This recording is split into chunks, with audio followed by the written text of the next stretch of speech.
I'm delighted to introduce not only, but also. Okay, thank you for this afternoon, people. Lovely to have. How many people came this morning? So you had a double dose of. Oh, what a healthy bunch you will be. Well, I like to see you sitting up without your back against the chair of the back of the chair. There is a video happening, so yeah. You can take some stills off the video anyway.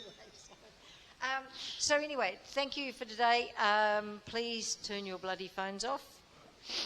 And I'm, as always, delighted to introduce Annie, because Annie's been a reasonably recent convert to U3A, and it's absolutely lovely to have someone who starts coming along and then shares their passions with us, which is just brilliant. So, take that as a gentle hint if anybody else has a passion they'd like to share. It's actually great, isn't it, Annie, to be the learner and the teacher. Me. It's a really great thing. And so Annie's got multiple passions, shall we say, and this is one of hers. So reflexology and the interesting science that goes behind these alternative medicines that in actual fact have been around for a long, long time. So thank you very much, Annie.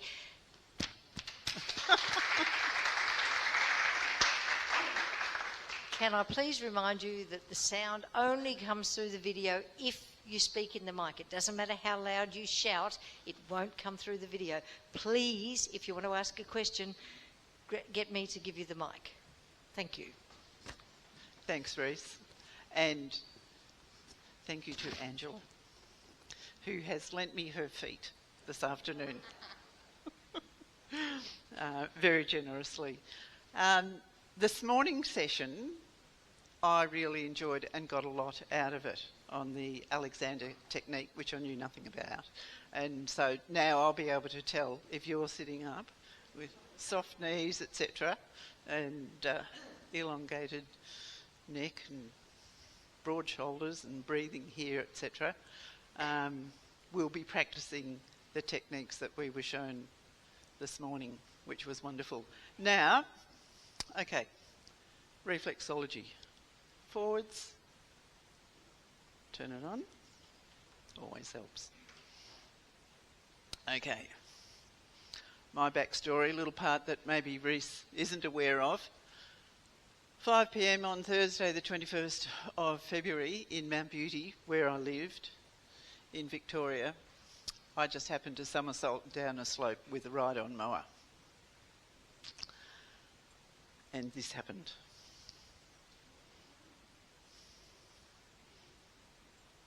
So that was the end of my future as a practicing reflexologist. The next day, I was to begin teaching reflexology at something like this, the local adult ed centre. That never happened. So this is my first chance, 35 years later, to talk to people about reflexology. Other passions that Reese mentioned are riding motorcycles and walking labyrinths.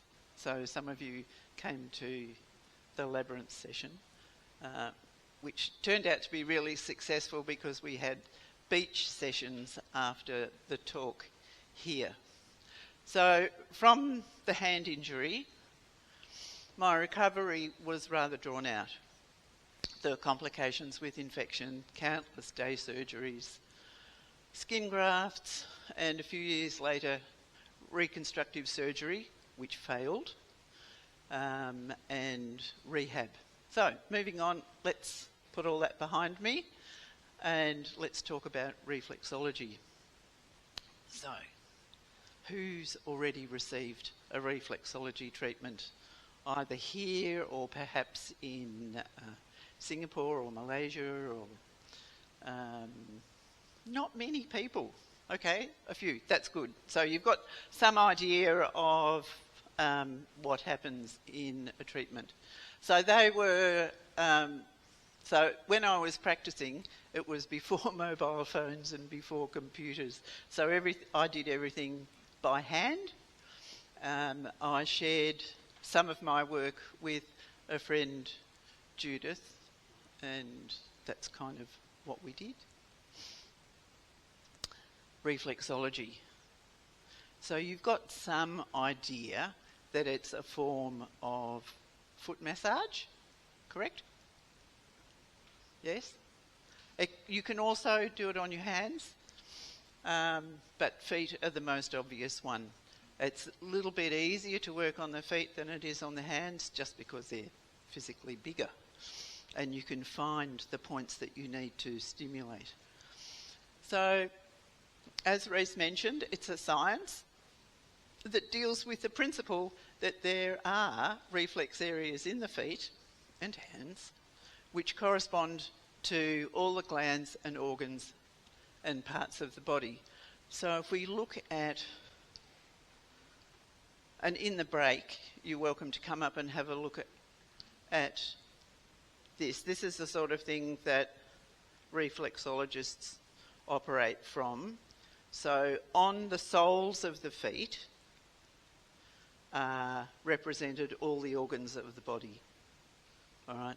Also on the top side of the feet, there, and on the sides of the feet also, there, and on the inside. So, sorry. Okay. So what happens here is that the body, all the organs and body parts, are transposed or found in the feet. So if you put the feet together like that, and you've got the body there, this part where the feet are touching is going to be, what's the centre part of the body? Yeah. So that's where you'll find the reflex areas for the spine. Now, here, the big toes, what body part is that going to represent, do you think? Head. Yep. Okay. There. So the two toes are the whole head. Okay. And then the next two toes, there, 2 and 3, are they going to be the eyes or the ears? Which one's closest to the centre of the body? Yep. Okay, so toe 2 and 3 are the reflex, where you'll find the reflex areas for your eyes, and then your ears will be on the 4th and little toes. Right? And then it works on your hands too. All right, like that. The thumb is the head, all right, the spine, all right, where the hands meet, all right. These two fingers are eyes and the others are ears. So if you've got a bit of an idea of anatomy and physiology, and a lot of my study was anatomy and physiology, then it's easier to work out where all the different body parts are on the soles of the feet. They're also on the top of the feet and the sides. And then the same thing, of course, is duplicated on your hands. Any questions? Please just fire away. And, sorry, hang on, Jeanette. We'll do the mic. Thanks. Do they relate to the left or the right side of the body? So if you're working on the left hand, that's the left ear? Yes. Yes. Okay. Yep. Yes. So, yes, all the organs that are found in the left side, is that the left? The left side of the body will be on the left foot. Okay. So the heart, for instance, is going to be, the reflex area for the heart is going to be more on the left foot than the right. A little bit on the right, but mostly on the left. What else? The appendix. All right, your appendix is on the right side of your body, so it'll be on the right foot. Now, of all the books, and I've brought 13 books here if you want to have a look at them, couple on hand reflexology, but mostly feet. Of all the books that I've looked at and the study that I've done, I've only found one book where for some reason they swapped at the neck. So for all the body parts below the neck, if they were on the right side of the body, they were on the left foot. But I've only seen that once, and it was a book written in German, and so I could only go by the illustrations. I couldn't read it. But yeah, that's the only time where I've seen it any different to organs on the right side of the body on the right foot. So, good question. Kathy?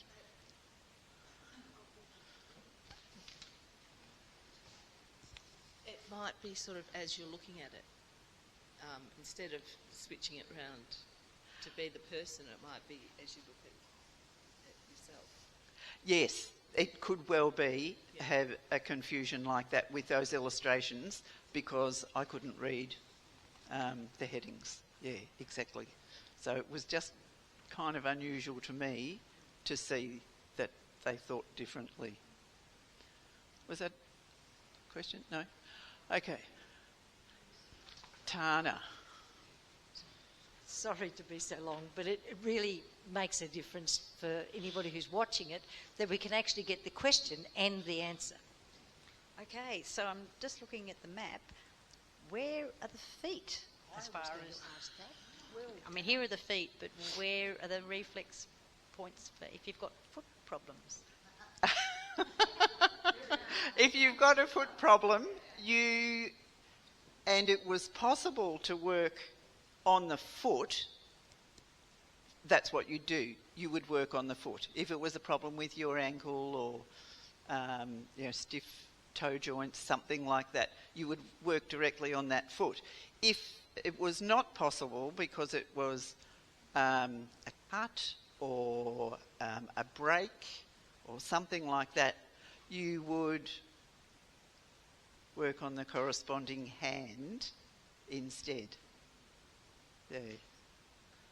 Annie, Okay. would you like the lights on the front as well? How are we going? Can you see, everybody sort of see Angela's feet? Pretty much? Or do you want the light on?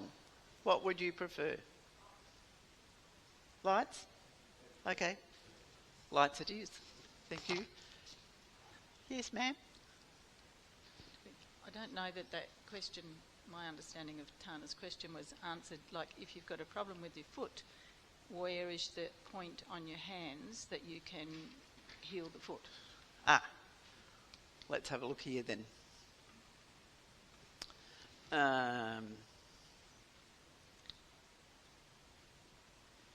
Hips, knees. It's going to be down around the wrist on the hands there. All right, probably in here. What you would do in a situation like that, you would do a basic sort of thumb or finger walk, and I'll show you those, over the whole hand on the appropriate side. And as you develop your feel, you will find little nitty-gritty areas, or the person who you're working on will say, oh, that hurts. That will most likely be the reflex area for the foot. There. So you can just feel around. And it really doesn't matter in a way that you don't know where the different body parts are represented on the feet or the hands. You just work around all over them, and where there are sensitive areas, or they say, oh, that kills, go gently, wander off, try working on another part of the hand or the foot, and then gradually come back and give that another little bit of a workout, and then go off again to another part of the hand or foot, and keep coming back to those sensitive areas, and eventually mightn't be in the one session, it might be a couple, you'll be able to ease that pain for that person, or you can do it yourself. You know, it's not always easy to work on your own feet, of course. You've got to be pretty supple, but yeah, if you can, that's a good idea too. All right, have we read most of this? We've talked about the mini map, and we know that stimulating the reflexes gets the energy, the body energy, moving again. All right, it's a fascinating science. You're treating the whole of the body. All right, you're not just going to treat the ankle as such. You're going to go over the whole body and make sure everything is back in balance. You mightn't even realise that you've got, part of your body's a bit out of whack, and after a complete treatment over the whole of both hands or the whole of both feet, things will start to get back into alignment. Pain will be eased, that sort of thing. So, yes, what we want to do... Oops, sorry, wrong button. Where are we? Here. Our aim is to trigger the body's return back into a state of balance. All right. And, yeah, benefits are obvious. So that gives you an idea of how we superimpose all the body parts over the soles of the feet. So if you can keep that image in mind when you're working on your own feet or someone else's feet, it gives you a bit of an idea of what the tender parts might relate to. All right? Now, how does it work? Okay. So, you're going to be working on a part of the foot. Let's borrow Angela's feet. There. No, that's too awkward for you, I think. So you're working on an area, let's say you're going to be working across here. All right. And it may or may not be tender. All right. It doesn't matter. It's going to be a good thing to do. All right. You'll go across that part there, and then you'll come from the other side, and this is finger walking technique, which we'll talk about in more detail, and you go back across there. So that part there that separates the ball of the foot to the softer tickle arch of the foot, that line there below the ball of the foot is actually the line, look at that, thank you very much, the line for your diaphragm, okay, and in the middle of the diaphragm is the solar plexus.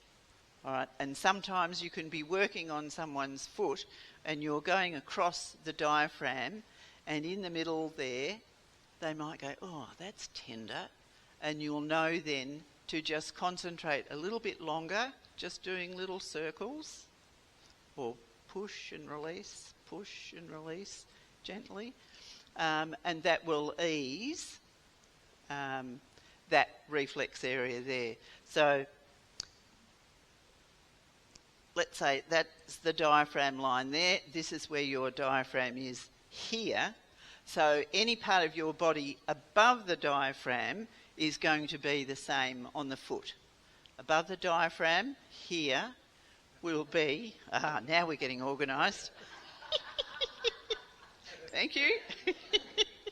Are you okay? I'm fine. Okay. You want to go to sleep? Okay.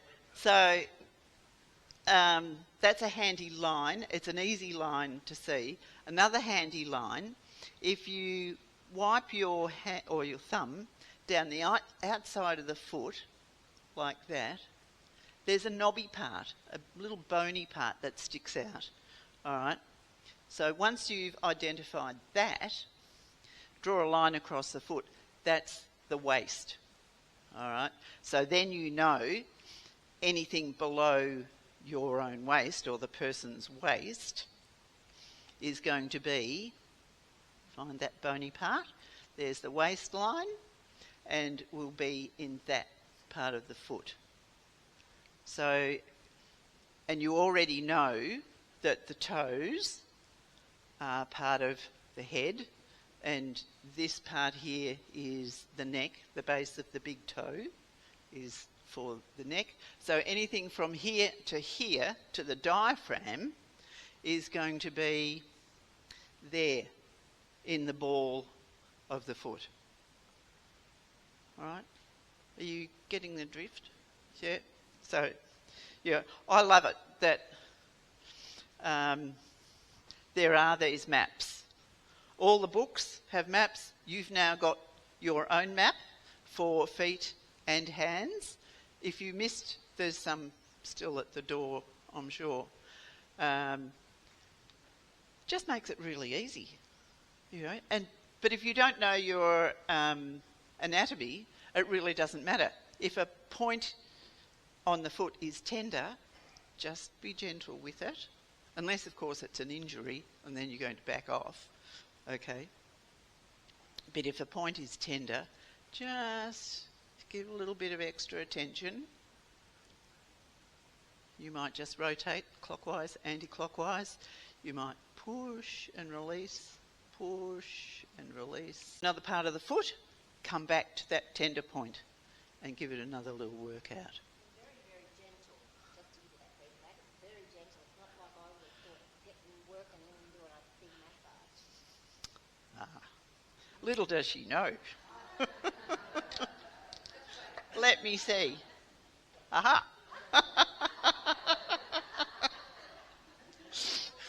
So there are tools that you can use.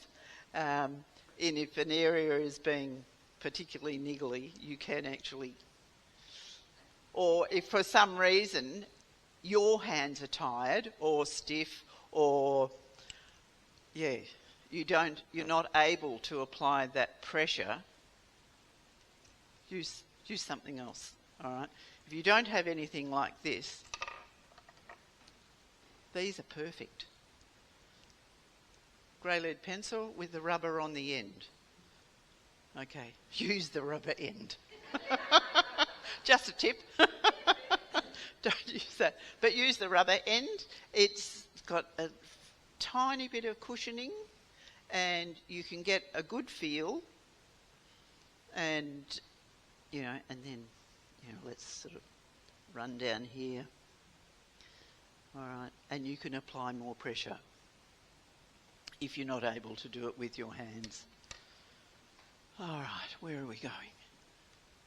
Okay, so now, just as invisible radio waves travel through the air, there are energy fields that travel through our bodies. All right. The skeptics amongst you aren't going to believe me, but anyway. So these chemical energy waves help improve the circulation and the oxygen through the cells, and just get you anything that you can do that is going to get the body back into balance. And things like the techniques that we were shown this morning, the Alexander techniques, how to sit more correctly, how to stand with the knees softened a little bit, not lock your knees back, but have soft knees, and just be aware of your posture. That all helps too. If you're going to be standing like this all the time, and every time I come back from Melbourne, my back's sore because I've been carrying a lump of a kid on one hip. Yeah, and I know every time I pick him up and you stick, Archie there, and you think, oh, I shouldn't be doing this because it's not good for your spine. It's not good for your balance. It just puts things out of kilter. So at least now I try and, pick him up this way and koala this way, or a piggyback, but try not to put him on one side, because it's just not good for us. Okay, holding firm pressure on the reflex area beneath the skin will cause it to heat up. And you will have noticed this morning when we were doing that practice, just the gentlest touch on the partner that we were working with, you could feel heat. And sometimes the recipient could also feel heat. And it was, an Alexander technique is just the absolute lightest touch. But there's energy in our hands and we can use it, all right? So then when we use our hands to warm these out of kilter parts of the body when they're represented on the feet, all right, the warmth triggers the release of endorphins, the neurochemicals that ease pain, thus bringing comfort to the body. All right, once the pain is relieved, the nerves relax and we are feeling better about ourselves. Okay? Now, just a little bit of history. It's been around for a very long time. Most of the ancient cultures have, we can sort of sense that they've known about reflexology and they've practiced it in some way.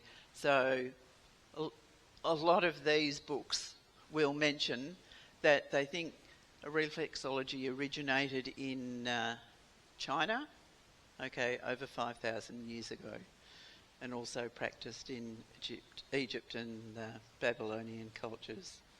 All right. Now, the oldest known documentation for reflexology is in Egypt. There we go. I don't know exactly where that is, but I know there's lots of stories about the different skin colours in Egyptian culture, and also the different hairstyles also was important as to the roles that different Egyptians practiced. So, yeah, there you can see some footwork happening there, and hand there. All right. The Incas also practiced foot reflexology, and now that has been passed through to the North American Indians, which also practice reflexology, as well as quite a few other natural therapies. Oh, wrong one. There we go.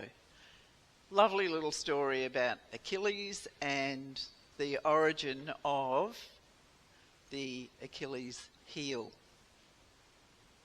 So in Greek mythology, as Achilles was being dipped in the waters of the Styx River to render him invulnerable, his mother held him by one heel. This small part of his anatomy was not submerged, but ultimately was the cause of his demise. Okay, he died in the Trojan War, a poison arrow piercing his vulnerable heel.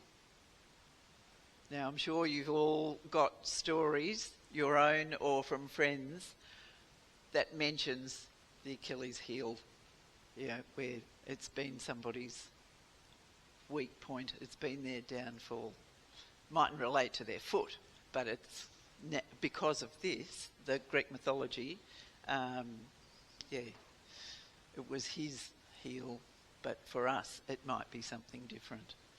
Okay, perfect. Leonardo da Vinci called the foot a masterpiece of engineering and a work of art. Okay, you've got to agree with that.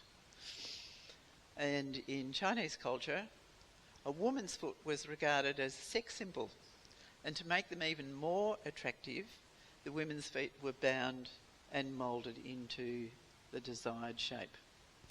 Not such a good idea, but that's what they did. Now, what a reflexologist will not do is they will not diagnose. All right? So you might be working on someone's foot, and say you're working on these two toes here. We know from our maps that they're the reflex areas for the eyes. But you're not going to say, oh, do you have a problem with your left eye? All right. Or I think you have a problem with your left eye. All right, you leave that all alone. If you feel, some grittiness, or there's a little bit of tension or a little bit of pain there, just gently work it. All right, go off to another part of the foot, come back, gently work it again. All right, and hopefully, eventually, you will ease that. And you don't need to know anything about their eyes. All right, it mightn't even be something that's present in their eyes. It might be a generational thing where there's, a weakness, a family weakness in an eye. So no diagnosing, does not happen. All right. And just the same, if you have, say, a sore hip, and you go to a reflexologist, they're going to treat all of you. They're not just going to work on the reflex areas for the hip. They're going to treat the whole of you. Okay? And when they come to a reflex point for the hip, they might go, oh yeah, this is a bit gritty, or this doesn't feel right. So you'll just work it like you'll work the whole of the foot or hand. And you don't need to go specifically to that body part and work on it and leave the rest, because we just don't do that. Okay, and also, of course, as I've mentioned, don't work on any injuries, any broken skin, broken bones, that sort of thing. Okay, we know that the foot is an architectural masterpiece. Leonardo da Vinci was right. All right. Now, our feet, they're only little. We don't have much contact with the earth, but they do an almighty job. They support the rest of us. All right. All our weight, they keep us balanced and help us move about. So we have to look after our feet.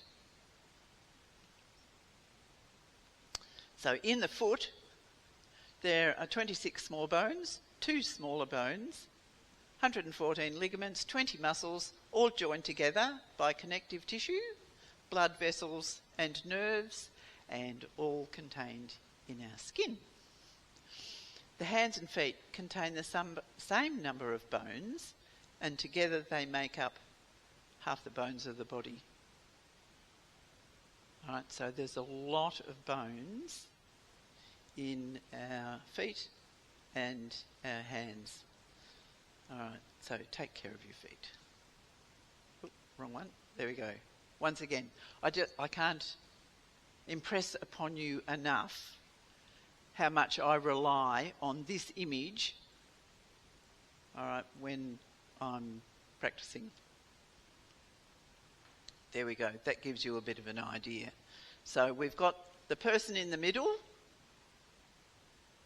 and then the feet on either side. So we can see the head, all right, well, let's say the neck there. So that little band there at the base of the big toes, that's for the neck, the reflex area for the neck there. And then if we go from the neck to here, which is where the diaphragm is, this band is the diaphragm on both feet, and the circle there is the solar plexus. shoulder. Shoulder on this side also. Lungs. Heart. All right, so the heart is more on one side than the other. So we've got there and there. All right, then we get into the liver. All right, it's only on one side of the body, so it's here. Stomach, largely on this side, so it's that one. All right, and then into the small intestines, and then the large intestines, and then to the rectum. And so this is where we have the bladder as well, and the rectum. This is... oh, I've forgotten that. Yes. Well done. Yes. Preaching to the converted. Okay, so your feet are a mini map of the whole body.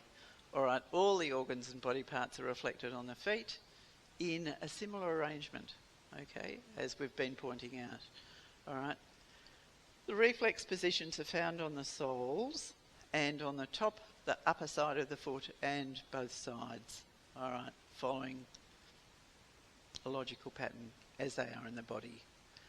So you might choose to have some reflexology because it is good for relaxation and stress reduction.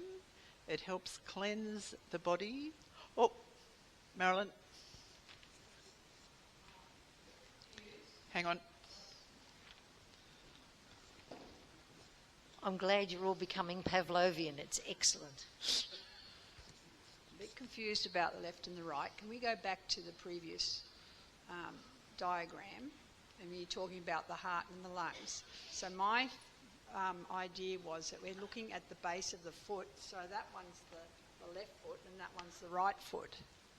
Does it actually say? No, it doesn't. Okay. But then were you talking about it up there? You had it the other way around. So are we looking at the base of the foot there? In which case, the one on the right is actually his left foot. Yes. Yes. But then you pointed to the heart. Yeah, but then yes, when you people talk to do the their liver, maps differently. right? Okay, so the one that you've got here, all right, here's the appendix. The appendix is on this side of the body. So that's the left foot. Yep. Right.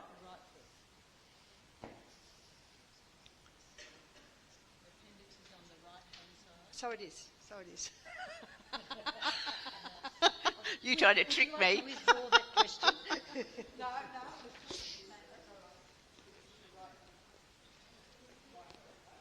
Okay, yes. So, and if you look through the books, some of them will do them like your feet or like the recipient's feet.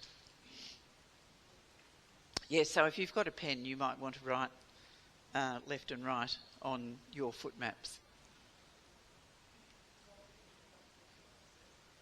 Okay? Okay. So in terms of cleansing the body of toxins, there are toxins running around your body all the time, thanks to what we eat and what we breathe. And because we stand, a lot of the toxins eventually filter into our feet. All right. So after you've had a reflexology treatment and your feet have been worked on, it's a good idea to have a large glass of water, and that will then just speed up everything to help get those toxins out of the system. All right, through perspiration or urination, it'll get them out of your system, which then helps keep us healthy. Yes? I've got a quick question, and that's if you're stimulating a particular part, can you switch from feet to hands? Yes. With continuity? Yes, yes. That would not be a problem. Yes, if you're working on someone's feet and they're getting tired or you're getting tired or you're thinking this area is starting to become inflamed, move to the hand and then keep working there. Yep. Or the other way around. You're working on hands, but everything's so close together here, you want to be able to feel more of the organs here, and then you can switch. And from foot to foot too, if you want to. Doesn't have to be staying on the same side. If you're wanting to work, say, the large intestines on both feet, you'll come up, across and down. Regarding getting rid of the toxins, you're saying the toxins sort of run down into the feet, and over the years I've used those pads that you put on the bottom of your feet that take the toxins out, but never sure whether it's really doing anything. I don't know. I've not used them, Robin. I don't know. Does anybody have any experience with those? You see them advertised on TV where you buy this kind of pad or sock that you put on your foot for overnight or something, and it's meant to draw the toxins out. And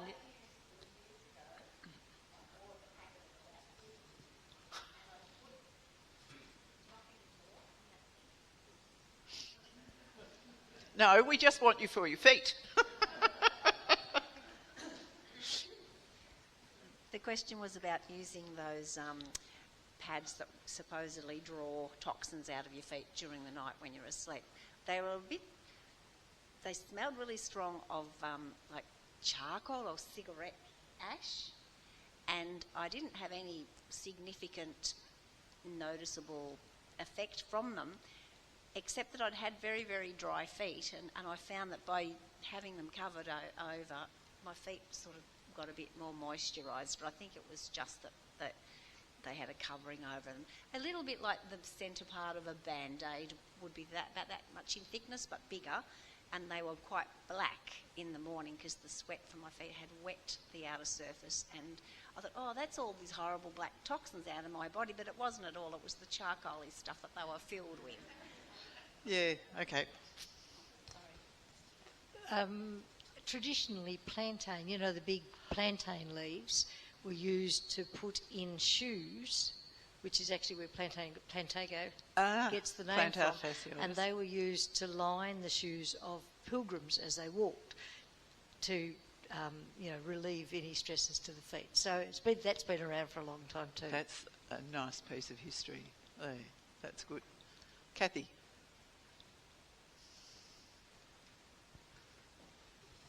Charcoal is used in accident or emergency, that you ingest it to help absorb the toxins, the drugs that they've taken, rather than be absorbed into the body. So charcoal itself does have the withdrawing effect. And I'll add to the science of that as well, is that charcoal has an enormous surface area because of the internal honeycombing the way it is, structure. then like a centimetre square of charcoal has 35 square metres flat of internal surface area. That's why it works so well.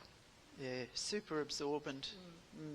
I know when I was having some trouble with this hand and there was infection and we were just trying to keep it at bay because I'm in Mount Beauty and all the hand surgeons and everything are in Melbourne, and I couldn't drive. A friend was making poultices of, what would it have been? Carb soda or something? Yes. And I was... Or honey, or... Yeah, it was a comfrey white or powder. So... arsenic. But I'm here. I think it was something like carb soda, and that was doing a lot to keep the infection at bay. But in the end, it wasn't enough. Okay, that's really interesting, how people cope with toxins and what works. So reflexology not only will help cleanse the body of toxins, well, move them, and then the body will get rid of the toxins, and we're restoring our organ function so that it's back in balance and it improves circulation. Now, okay, it's 1:45, so we'll just do some hand exercises and then we might, have a cuppa and a leg stretch. So,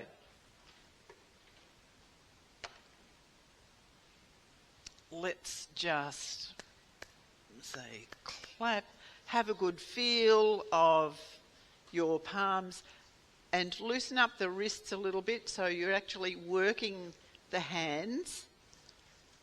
All right, now working the fingers a little bit and stretching them, clasp and do some wriggling, and that gives the wrists even more of a workout. And then of course, if you can do that as well.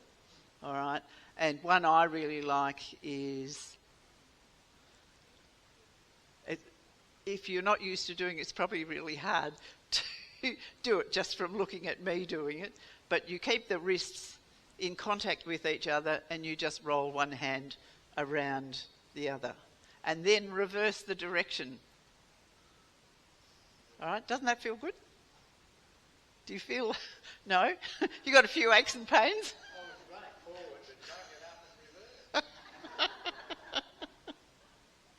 All right. What else can we do? Who else has got a... Yes? Fingertips and thumb tips touching each other. All right. There's another good one. Touching like that. That sort of helps with coordination too. You really have to concentrate on that one. There. What else can I see? Yes, make a vase or opening a flower like that. There, or you could do it with fingers together and then fingers apart. All right, there. Got to think of my Alexander technique and make sure I'm standing properly and not incorrectly. Oh yes, there, doing it that way, and that's going to, when you come like that, you can even join the elbows. All right, there. All right, there's a lot to do. So if you're going to offer to massage or do reflexology on someone else's foot, it's probably a good idea to wake up your hands first, all right? Because if they're a little bit stiff, if you haven't been doing much, and then straight away you go into working on a foot, you're not doing your hands a favour. So keep your hands agile. Important thing when you're working on someone else's feet, very short fingernails. All right. This part of your hand, just press your thumb flat into that part of your hand there and just rotate a little bit. All right. That's quite comfortable for the thumb, both thumb areas, okay, on each hand. Now go in that way, like that. All right, and do the same thing. If you can feel the nail and it hurts, your nail is too long to offer a treatment to somebody else. All right? And the same, this is the other finger that you'll use the thumb a lot, both thumbs, and your pointer fingers a lot. So try that. You can do that with the pad of the pointer finger and then go in nail first. And if you can feel the nail, you know that hurts. And if you're doing that on someone else's foot, it's not a very kind thing to do. All right? So just, yeah, be careful with that.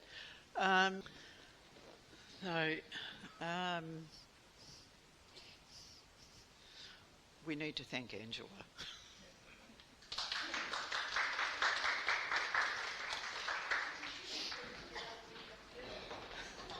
Yes, that's better. Now, where's my... Here we go. Okay. The two main techniques that you will use if you're working on somebody's feet or hands is thumb walking and finger walking. Thumb walking is using your thumb and you make the tiniest little steps and you go dunk, dunk, dunk, dunk, dunk, dunk, dunk, dunk, like that. All right? And then finger walking is dunk, dunk, dunk, dunk, dunk, dunk, like that. A really easy way to practice and to strengthen that action in your thumbs and fingers is when you're sitting in the car, but not driving, and you have your hands on the steering wheel. All right? The thumbs are in a natural position to thumb walk around the steering wheel. And then also you can practice finger walking around the steering wheel.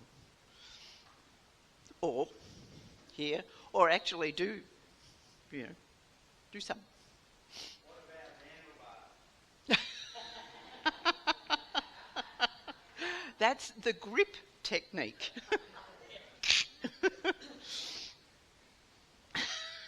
Very good, Cole. Okay, once again, two things that you'll remember that I have emphasised. One is the length of your fingernails. You need to keep it short. And the other is the body map.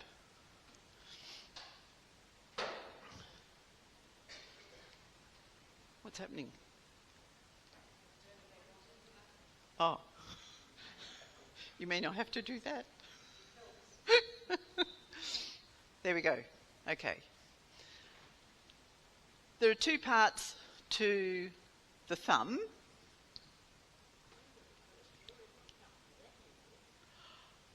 That's where these come in really handy. Yeah. If you can't do it, yeah, get an aid. False thumbs. Yes, I have trouble with that one. Just rest your hand on your lap. All right. And where the thumb is, all right, the part of the thumb that is touching your lap is sort of along the side of the nail there. So that's one part. When you're thumb walking, is you'll actually use that part and press that into the hand or foot or steering wheel or whatever. All right. So there's that part, and then of course there's also that part.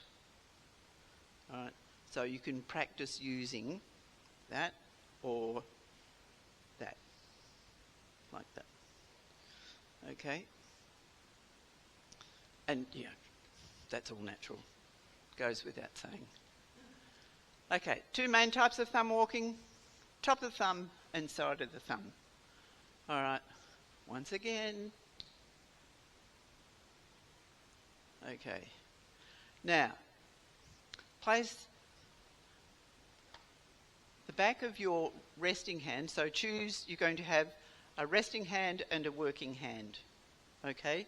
So, the back of your resting hand on the palm of the working hand. So that it's going to be like that. All right? And then the thumb just naturally folds into the palm of the top hand. That's it. You can practice some thumb walking across the palm of your hand. So you'll go across, take a breath, and move down a little bit. Support your hand with these fingers there. Now start here with the thumb and inch across. Oh, look at that nail. You can do it that way, but that way. But I can do it if I go sideways, you see. Yes, well you'll... I can do it. Yes, yes. And if you want to borrow one of these, that's fine. You want to try something? I'll leave it there if somebody else wants to. All right. So cover the whole palm of your hand. All right? And this is something that you would be doing on a foot. All right? Thumb walking across from there to there. You can thumb walk. All right? And you can go across, you can go up, you can do it on the diagonal, like that. All right? So that's something you can practice. Now, swap hands. Because it's too easy to always be practicing with the one thumb. You've got to give the other thumb a workout too. Because there are some techniques when you're working on a foot where you will use both thumbs. Right? So if you're doing something like this, or just wiping like that and going down the whole body like that. So you need to make sure both thumbs are fit. Okay, and that's a nice little practice that you can do. And some of you might have already noticed that you've got some tender spots in the palms of your hands. All right. If it's too sore, just go around it. If it's not, and you can handle it, just go over it, do another pass somewhere else, come back, give it another little workout. Just rest on it and do little clockwise and anti-clockwise, little sort of like a rub. But you're not actually, your thumb isn't leaving the skin of the other hand, you're just staying in contact, but moving the thumb around, like that. All right, so we're doing some walking practice. So, nobody's asked how big are steps we're going to do. So I would say maybe 10 or so, maybe more, depending on how small you can get those steps. The smaller you can get them, the better.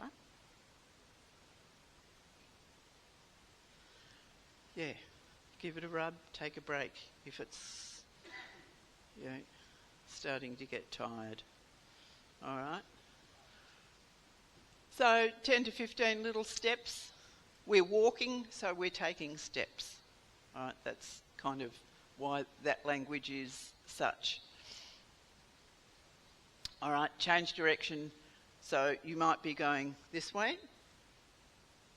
up, and you might start here, up here, and work all the way across the palm, and then you might go up here, up,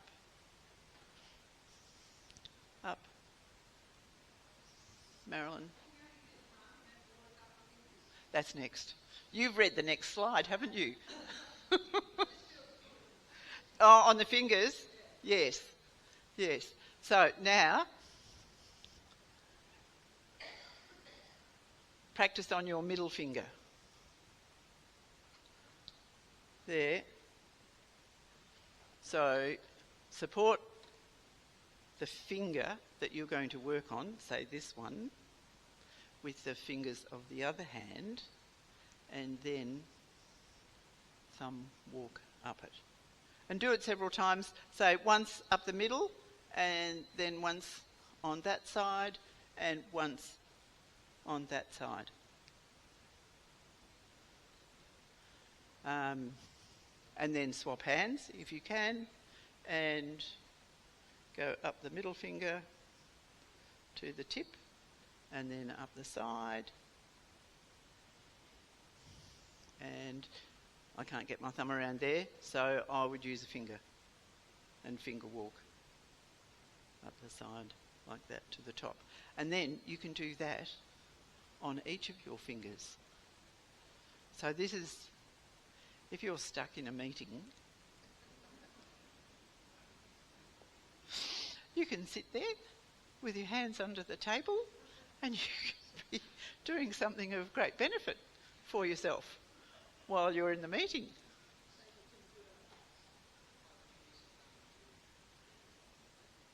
I would use the opposite if you can, yes. If you can't, you might try that.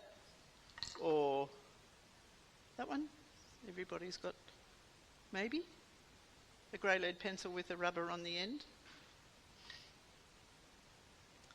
So that's, you know, it's terrific. Just practice it when, you know, sitting, waiting for dinner to cook or something, watching the news, you can be sitting there. Something of benefit for yourself. Okay. Now, swap hands, we've done that. This is the exact same technique you would use on another person's foot. More difficult on your own, but easier on someone else's. All right. So, as I was showing you, thumb walking. All right, all the way up. You could also do thumb walking on the big toe. There. There. Or finger walk, but we'll get to that next. I think that's the next slide. Finger walking. Okay. Very similar to thumb walking. Depending on the area being worked on, you may use one or two fingers. All right. So if you're working on a foot, perhaps you might use these two fingers and work them up together, or this way. All right. So on a foot, you could use two fingers and just inch across like this.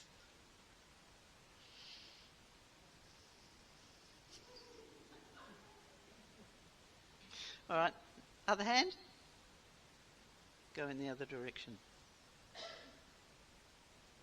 All right. Very good. Nice feet. Do you feel anything, Ange, in different places in your foot? Do you feel anything different in different places of your foot?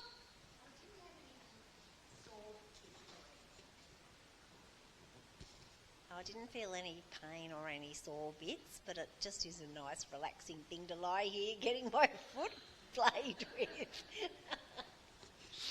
Got to be some benefit. Yes. All right, so on your hands or someone else's hands, you might just use one finger and then save two for working on a larger area. There we go. So that's just showing you how you could do that. Now, a really nice finger walk using 2 or 3 fingers is on the back of your hand.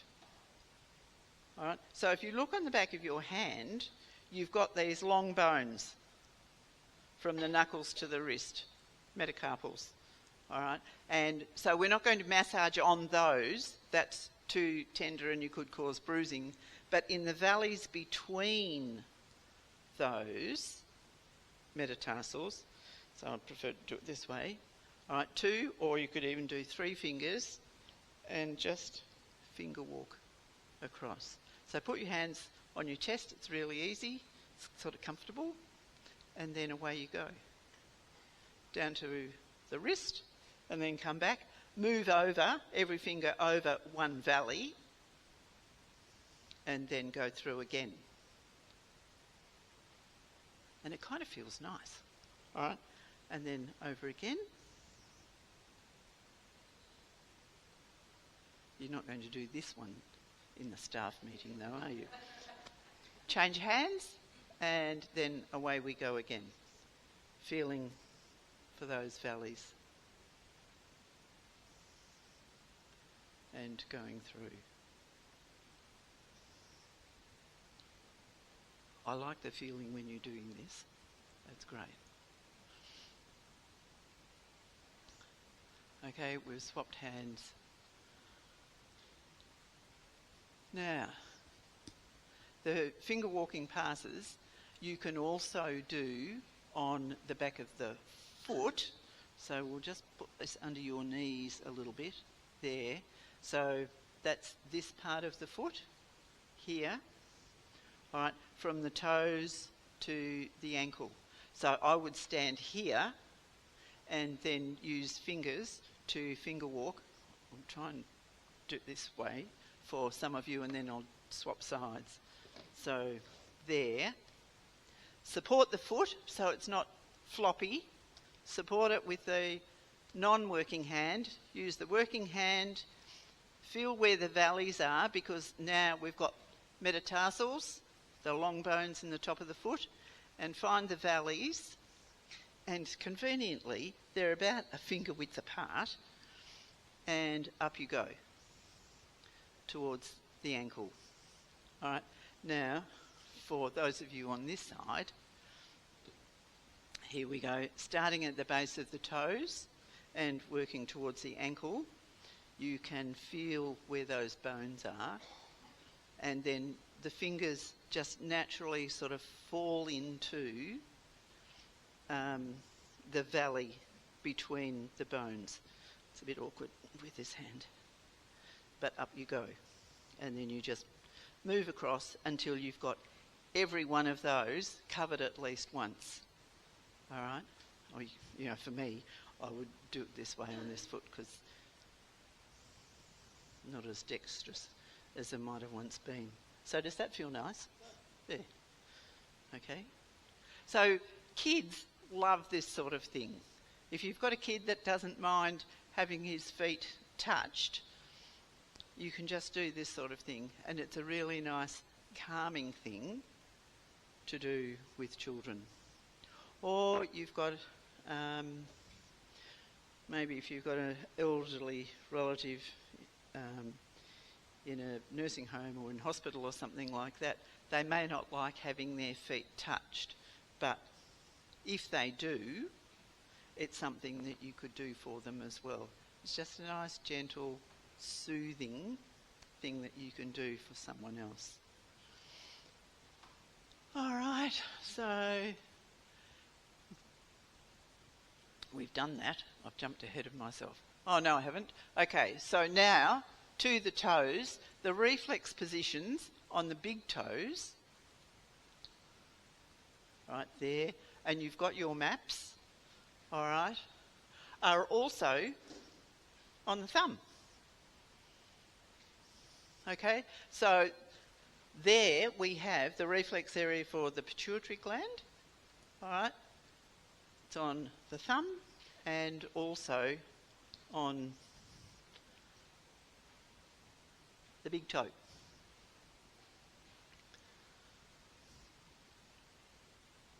This is a photo from this book. So this book and this book are kind of my go-to books all the time. All the others I've gathered along the way. So here, all right, number six, the pituitary gland. All right, it's not on these, but it is on each big toe. All right, if we look also on the big toe, there's a 1 across the top of the big toe. That's the reflex area for the brain. All right, 3s, okay, those two, the fleshy part of those two toes is 3, sinuses and, well, inner ear and eye, and then 2, those toes, outer ear. There we go. 14, heart, Marilyn, some there, but more on this side. Okay, left, right. I love these maps. Yeah, I just, well, you know, it's one of those things I like, I suppose. I like maps and I like anatomy. There. So, the pituitary gland is known as the master gland, and it's considered the most important in the body as it controls the functions of the endocrine glands, which are where all our hormones come from. All right, it's small and it's attached to the base of the brain. So the reflex area for the pituitary gland can be difficult to find, and it can often be tender. Two ways of finding it. So, under your big toe, or let's go with your thumb, have a look at your thumbprint, and if the lighting's good enough, can you see the centre of your thumbprint where all the whorls converge into a point? You've rubbed them off. All right. So that's one way. And if you pressed there, it may be tender. And sometimes you might have to work your way around a little bit and try different angles, attack that point on different angles to find where there's a sensitive point. Now, on the big toe, all right, if we have a look, there's also all the whorls, and you look until you find the middle point of all the whorls, and then just thumb press into it and see what happens. And if you're not getting a reaction, you're not on it. Okay, so you have, I just haven't found it. Okay, so the other way then is to draw an imaginary line across the broadest part of the big toe or the thumb, all right, and then the midpoint. Try the midpoint of that, which may not be at the centre of the whorls. All right, so now we have a look here, and you look for the broadest part of the toe, which is there, and then the midpoint, okay, is here, and now you have support the toe, all right, and you have a little dig around. That was not planned, okay? But I now know that, yes, I have stimulated the reflex for the pituitary. Feels like I'm standing on a bit of gravel. I know, it's, yeah, it hurts, doesn't it? Yeah.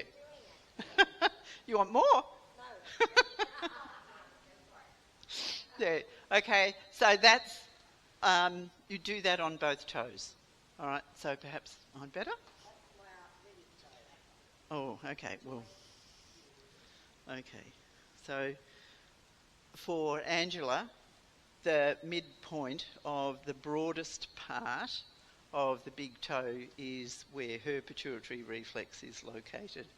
So I'll look for that, right, across there, and then go for the midpoint, and it'll be somewhere in here.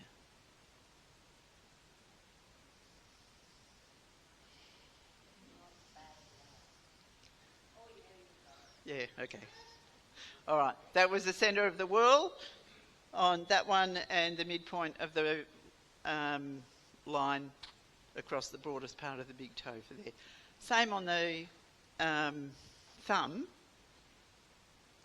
You might want to do it with something that's going to give you more of a point so that you can get in there. So working on your own hands, you would rest your hand on your lap, all right, because unless you can do that and that all at the same time. But you need to support the part of the hand or foot that you're working on. If it's your hand, it's easier to support it on your lap, all right. If it's someone else's foot, you have a supporting hand and a working hand, all right, and then you'll swap those over because you'll get sore, all right. So there, look for the point, give it a serious workout, all right, and then back off. That's all you need to do really is enough. That will stimulate the pituitary, and the function of the pituitary is to keep your hormones, like that's growth hormones, all sorts of hormones, functioning in balance. Any questions on? Yes. Hang on, we'll wait for Reese. Sorry.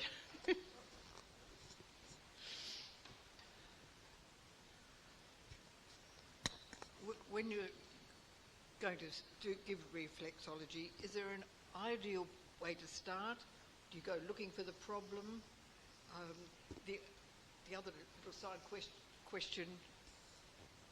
question, when you've got sensitive feet and you don't know whether to laugh or cry, what happens?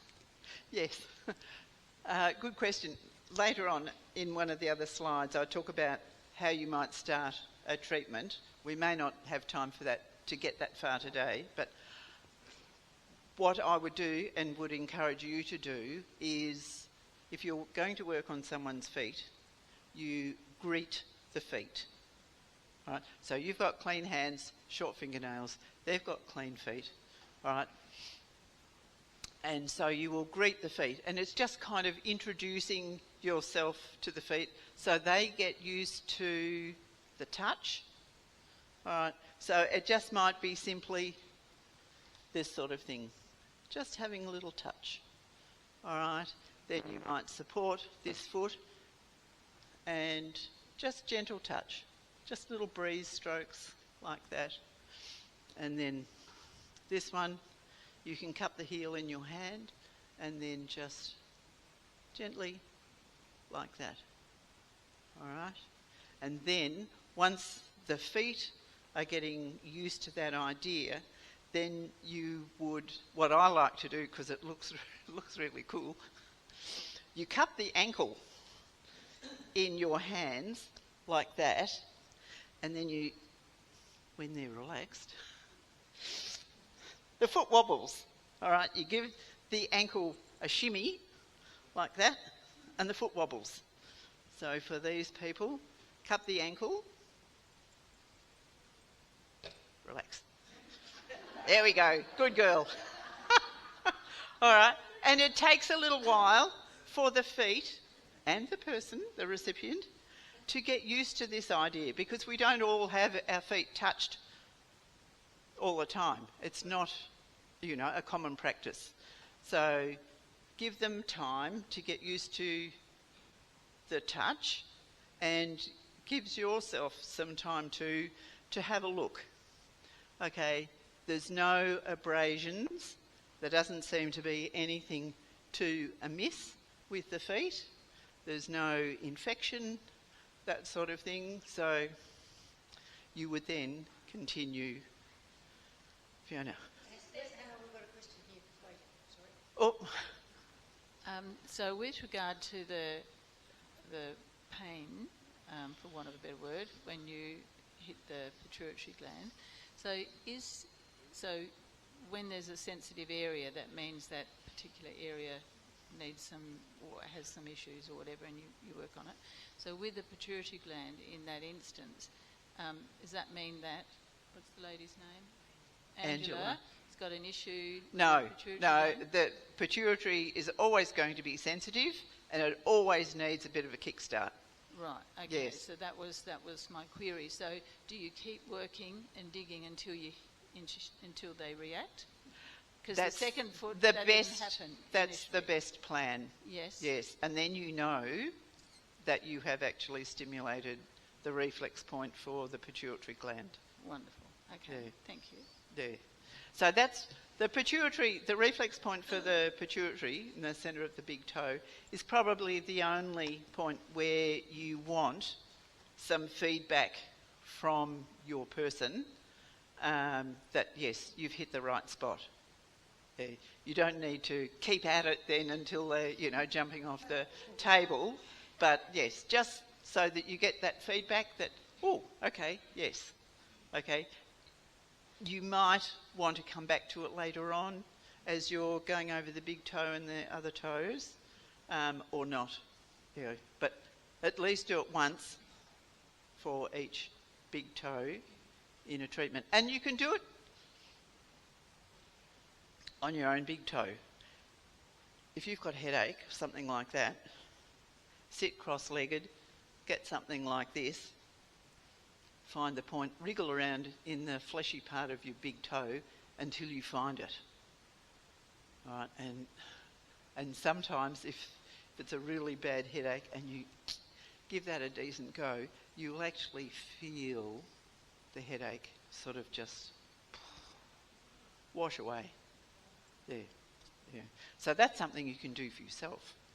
There is, if you can't get in with your own thumb or finger, get some assistance. Oh, only as long as I did, yeah, a couple of seconds. There, that's all. Just it. There. And for yourself, it's probably only going to be the same amount of time because it's uncomfortable. There. And you really don't want to, you know, do something else, some other part of the foot maybe, or massage your hand or something, and then come back. If that headache's still really bothering you, give it another go. And if you can get to the other big toe, do that as well. Now, yes. Annie, are you doing this dry or are you using an oil or a lotion? Yes. She had a whiskey for lunch. That accounts for the burp. No. Yes, I'm doing this dry, and I prefer to do it dry. There. Sometimes, if the people's feet are really dry, you might like to use a massage oil, just a light, very light massage oil, or like an oily moisturiser, or some people even use talcum powder because that makes it, you know, they use that on dance floors and stuff, so it gives you a bit of slidey movement like oil or moisturiser would. But yeah, in most cases, dry for me, but it's a personal thing. Yeah.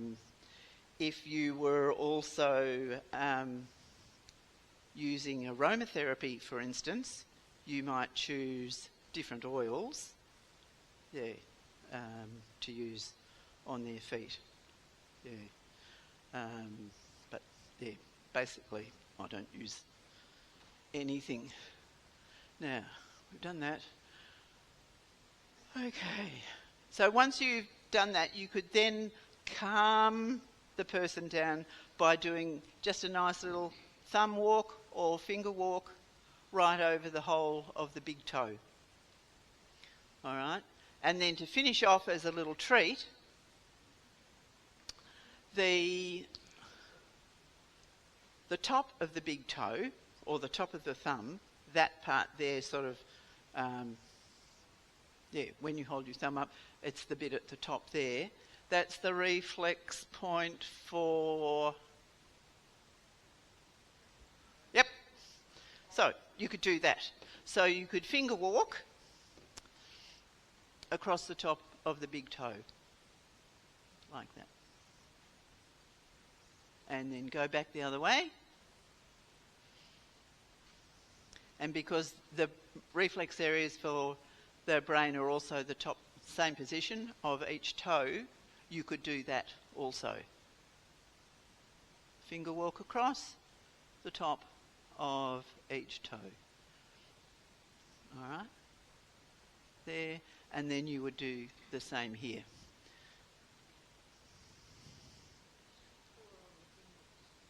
Yes, you could do it on across your thumb, like that. Yep.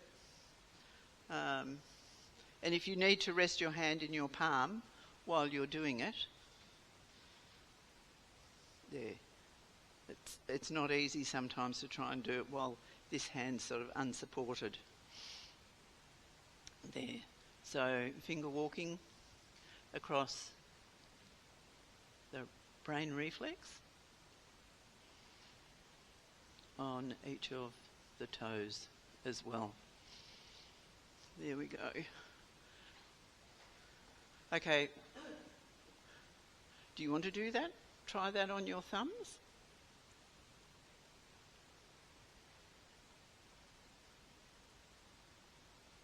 So one hand and then swap and do it on the other thumb. All right, we've done that. My favourite.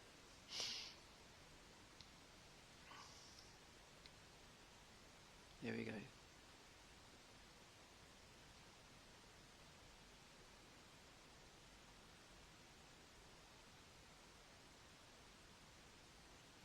Oh, there we go. I'm dragging the chain a little bit. Now, I've run off the page there. When I was in Melbourne last week, my daughter-in-law gave me a voucher for a massage. So I shot around the corner and had a reflexology treatment. So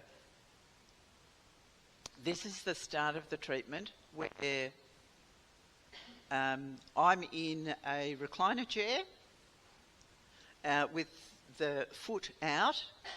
So that's this part. And then the practitioner's just on a little stool and she's using oil and lots of it. Yep. So this is a Thai massage centre in Lygon Street. So she's giving the ball of my foot a serious workout there with her thumbs, both thumbs at the same time, and supporting the foot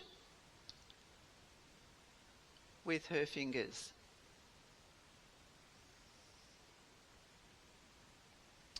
There, she's just... now these seem to be out of sequence for some reason. That's here. That's her little basket. So she's got a clock, so she doesn't go over time. They're very good about that. There's her oil. All right. One large towel across that part of the chair, and then a little hand towel for particular grips, and then cleaning, wiping up the excess. So she does one foot completely and then wraps that in the towel from this side, and then starts on this foot, and then when she's finished with that foot, wraps this part of the towel around that foot, and then you sit there and then have a glass of water.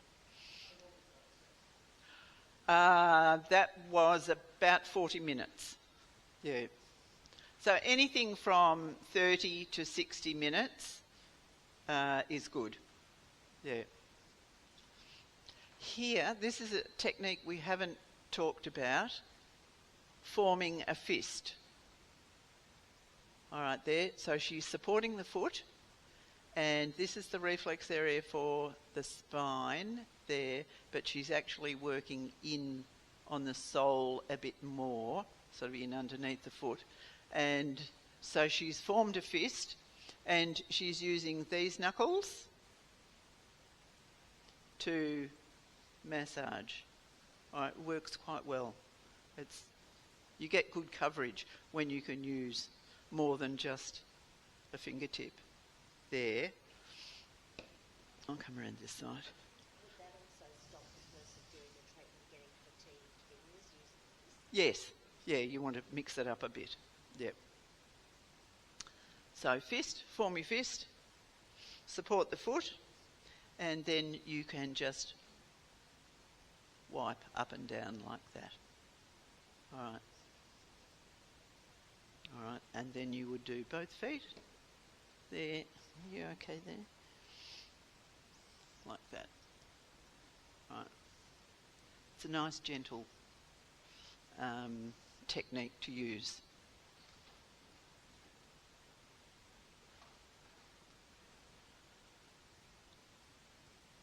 The fingers interlocked, and she is rubbing up and down the upper side of the foot. So she's also getting good coverage. Hands are interlocked. There's a lot of oil, so it's easy to slide up and down over the foot. And there she can also turn her wrist and come up the lower leg as well. So you're getting a long sort of massage motion where you go up the leg, all right, and then the top of the foot, and up the leg and the top of the foot.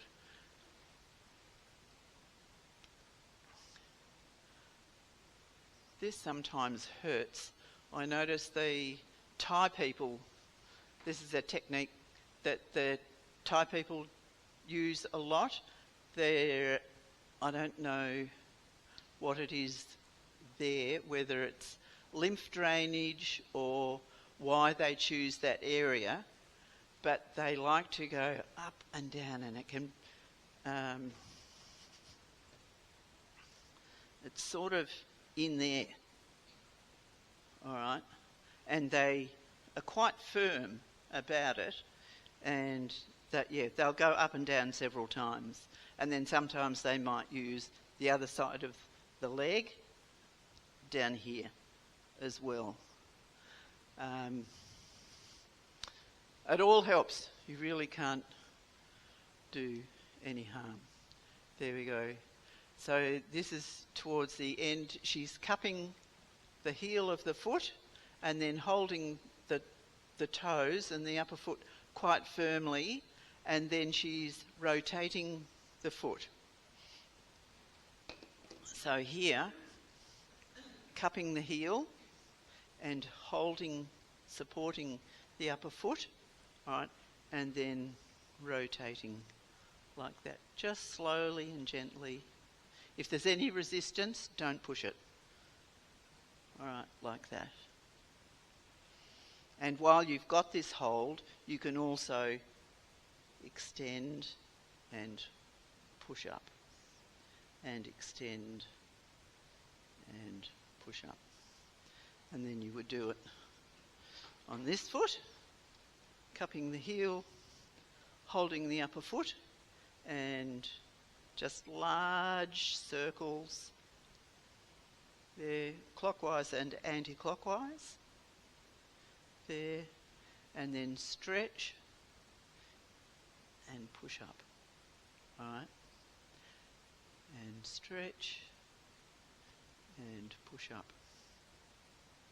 All right, so that's, how was that?